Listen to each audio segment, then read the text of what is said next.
Барлықтарыңызға сәлем. Бүгін сіздермен біз энергияны жалғастырамыз.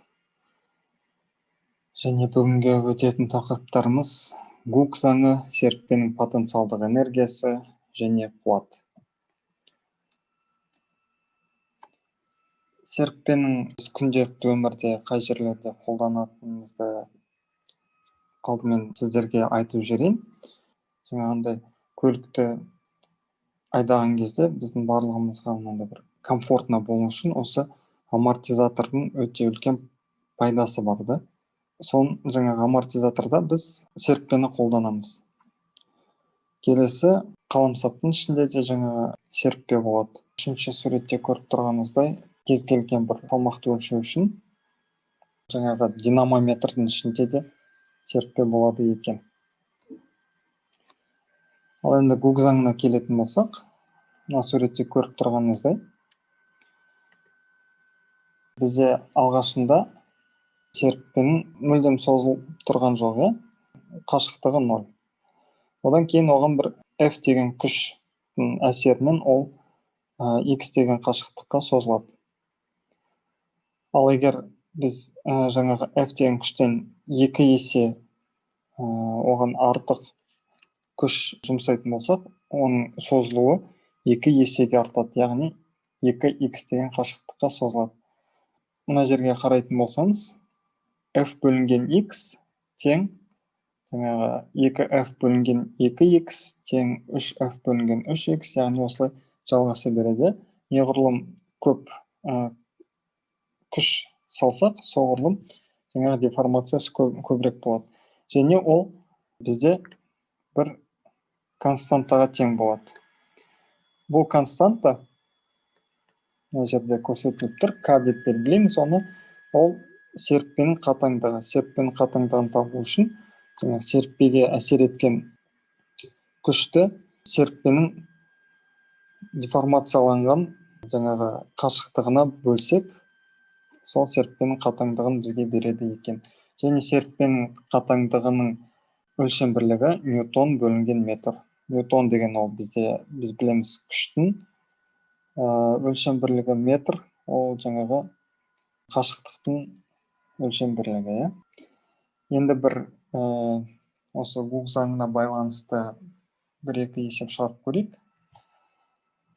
3 ньютон күштің әсерінен 6 сантиметрге ұзарған серіппенің қатаңдығы неге тең дейді? Яғни бізде бір серіппе бар. Осындай. Және бұған бір 3 ньютон күш әсер етіп жатыр. Осы серіппенің бір К деген қатаңдығы болады. Осы 3 ньютон күштің әсерінен 6 сантиметрге ұзарады деді.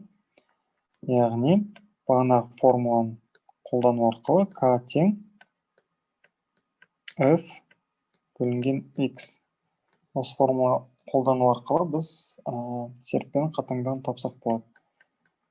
Күш бізде 3 ньютон.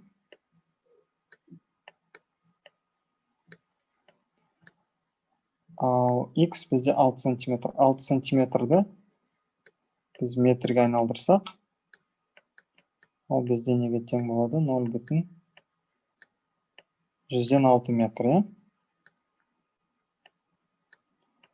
0,106 метр. Енді 3-ті 0,106-ға бөлетін болсақ, бізде серіппенің қатаңдығы неге тең болады? 50 ньютон бөлінген метрге.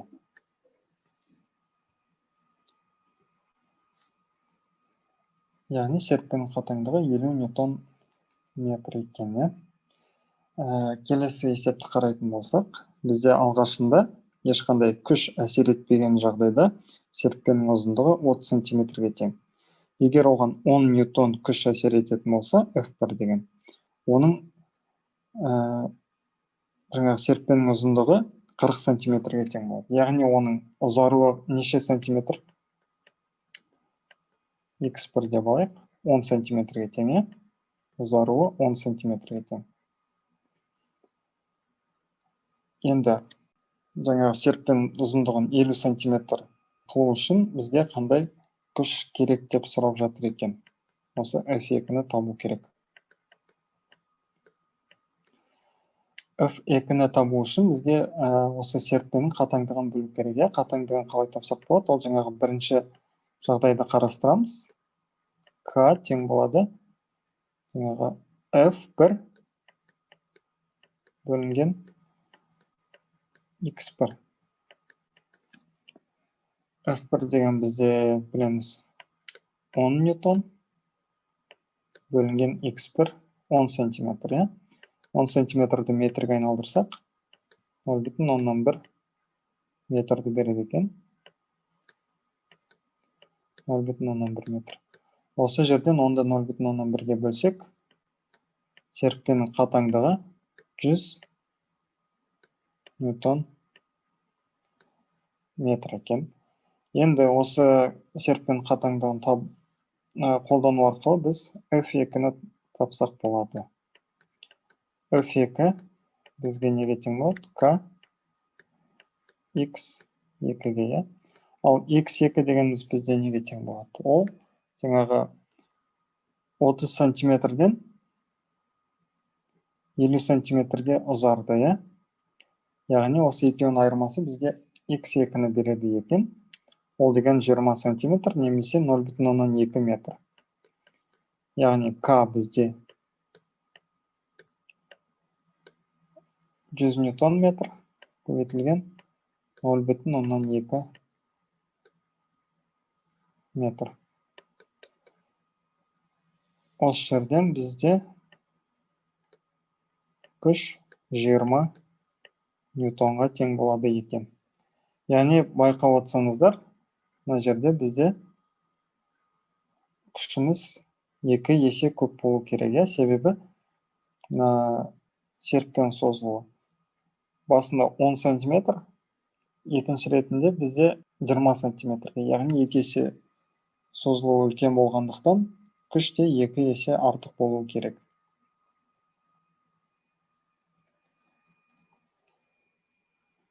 Енді серіппенің потенциалдық энергиясына келетін болсақ, бізде қандай да бір серіппеге F деген күштің әсерінен X деген қашықтыққа созылатын болса, оның графигін сызатын болсақ, мына жерде күш F деген, ал мына жерде созылу X.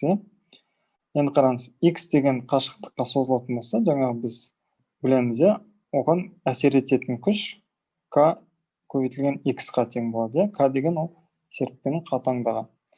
Енді серіппенің потенциалдық энергиясын табу үшін бізге осы үш бұрыштың ішіндегі ауданын табу керек. Бұл ауданды қалай табамыз? Серіппенің потенциалдық энергиясы PE деп алайық. Kx көбейтілген X бөлінген 2, немесе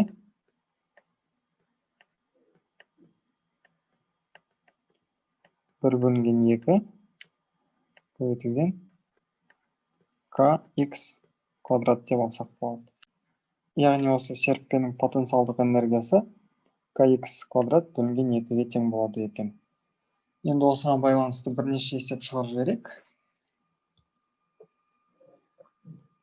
Серіппенің қатаңдылық коэффициенті 100 ньютон метр болса, серіппені 10 сантиметрге қысқанда серіппеде қанша потенциалдық энергия сақталады дейді. Яғни бізде не белгілі? Қатаңдылық коэффициенті 100 ньютон метр. Және X белгілі. Ол бізде 10 сантиметр. Немесе 0,1 метр. Енді бағана потенциалдық энергияның формуласын жазайық. Ол деген 1 бөлінген 2 көбейтілген Kx квадрат 1 бөлінген 2 көбейтілген k дегеніміз бізде 100. X 0,1 x-тің квадраты 0,1-дің квадраты бізде 0,1-дің квадраты дегеніміз 0,100-ден 1. 0,100-ден 1-ді 100-ге көбейтетін болсақ, ол бізде 1-ге тең болады. Яғни, осы жерден 0,5 джоульге тең болады екен. Серіппенің потенциалдық энергиясы 0,5 джоульге тең. Келесі есептің берілгені бізде мынандай 1 килограмм масса 3 метр биіктіктен сырғанап, осылай. Ешқандай кедергі күші жоқ. Мына жерде тұрған серіппені барып не істейді, сығады екен. Осы серіппенің максималды сығылу қашықтығын табу керек.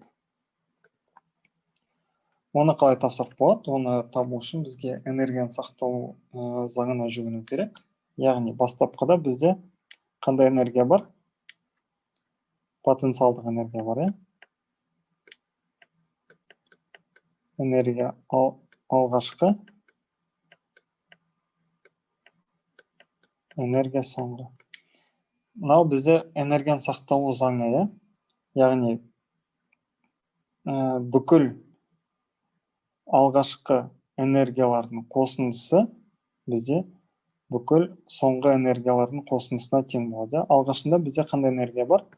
Тек қана потенциалдық энергиясы бар. Жаңа осы массаның. Ал соңында бізде осы серіппенің потенциалдық энергиясы болады.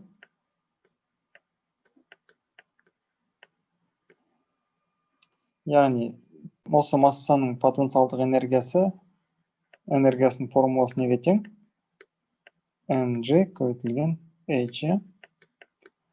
Ал серіппенің потенциалдық энергиясы неге тең болады?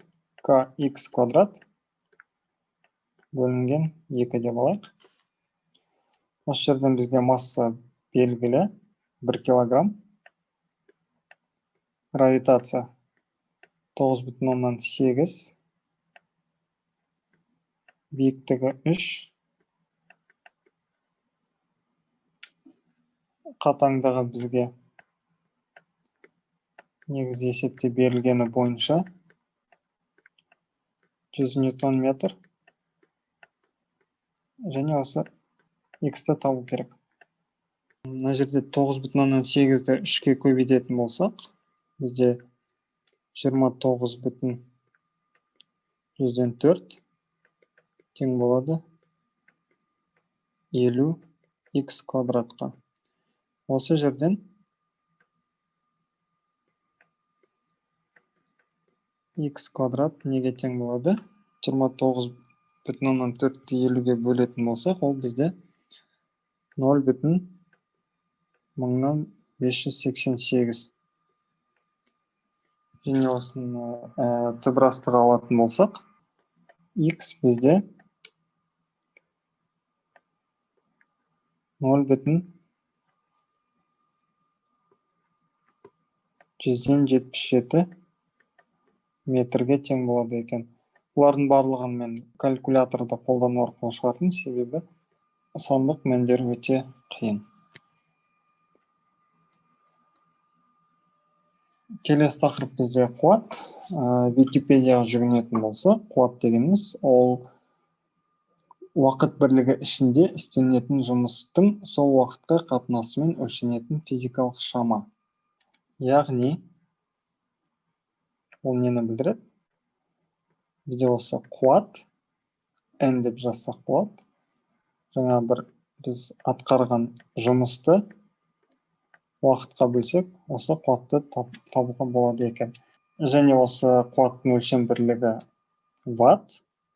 Және де мына жерден қарап отырсаңыз, белгілі бір жұмысты қаншалықты тез жасасаңыз, яғни осы уақыт қаншалықты аз болған сайын, мына қуат бізде үлкен болады. Соған байланысты бірнеше есеп шығарайық. Қуаты 30 ватт желдеткіш 10 минутта қанша жұмыс істейді дейді. Яғни жаңағы формула арқылы жұмыс бізде неге тең? Қуат көбейтілген уақыт. Қуат бізде 30 ватт, ал уақыт бізде әрдайым біз секундта аламыз уақытты. 10 минут дегеніміз бізде қанша секунд? 600 секунд. Енді екеуін бір-біріне көбейтетін болсақ,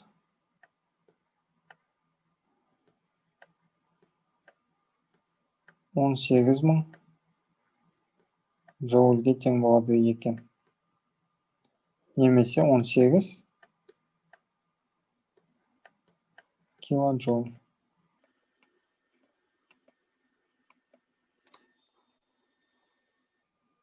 Келесі сұрақ. Моторының тарту күші 5 көбейтілген 4 ньютон ұшақ 800 км/сағ жылдамдықпен бір қалыпта ұшып келеді. Оның қуаты қандай? Осы есепті пайдаланып, қуатты табудың тағы бір формуласын қалай өрнектеуге болады дейді. Яғни бізде күш бар, тарту күші. Ол 5 көбейтілген 4 дәрежесі дейді. Яғни 50.000 ньютон. Жылдамдығы 800 км/сағат. 800 км/сағатты метр секундқа айналдыратын болсақ, бізге 3,6-ға бөлу керек. Сонда бұл бізге метр секундты береді. Калькуляторды пайдаланып отырып, тағда 222 метр секунд екенін табуға болады. Енді бізде осы жерден қуатты сұрап жатыр. Қуаттың формуласы қандай? N тең жұмыс бөлінген уақыт. Енді қараңыз, жұмысты біз қалай өрнектесек болады? Жұмыс дегеніміз бізде тағы бір формуласын білеміз. Күш көбейтілген дистанция. Енді қараңыз, мына дистанцияны уақытқа бөлсек, бізге нені береді бұл? Жылдамдықты береді. Яғни, бізде қуаттың жаңа бір формуласы. Жұмыс көбейтілген жылдамдық бізде қуаттың жаңа бір формуласы. Және осы формула арқылы бізден сұрап жатқан жаңағы қуатты тапсақ болады. 50.000 көбейтілген 222 тең болады. 11.100.000 ваттқа тең болады екен. Немесе 11,1 мегаватт деп жазсам болады. Енді ары қарай жылжайық. Соңғы есеп. Қуаты 600 ватт локомотив бір қалыпта қозғалып 200 метр аралықта 20 секундта өтеді. Оның тарту күші қандай дейді. Яғни бізде қуаты белгілі 600 ватт. Жүрген жолы белгілі 200 метр. Және уақыты белгілі 20 секунд. Жаңағы формуланы, бастапқыдағы формуланы жазайық. Ол бізде жұмыс бөлінген уақыт. Жұмысты біз жаңағы тарту күші көбейтілген ара қашықтық деп алсақ болады. Оны x бөлінген уақыт. Осы жерден бізге тарту күшін сұрап жатыр. тарту күшінің формуласы, яғни бізде неге тең болады екен? Қуат көбейтілген уақыт бөлінген арақашықтығы, иә. Қуатын білеміз біз 600-ге тең. Уақыты 20 секунд бөлінген 200. Осы жерден оларды қысқартсақ, мұнда 3. 3-ті 20-ға көбейтсек, 60 ньютон. Яғни локомотивтің тарту күші 60 ньютонға тең болады екен. Осымен бүгінгі сабағымыз аяқталды. Рахмет.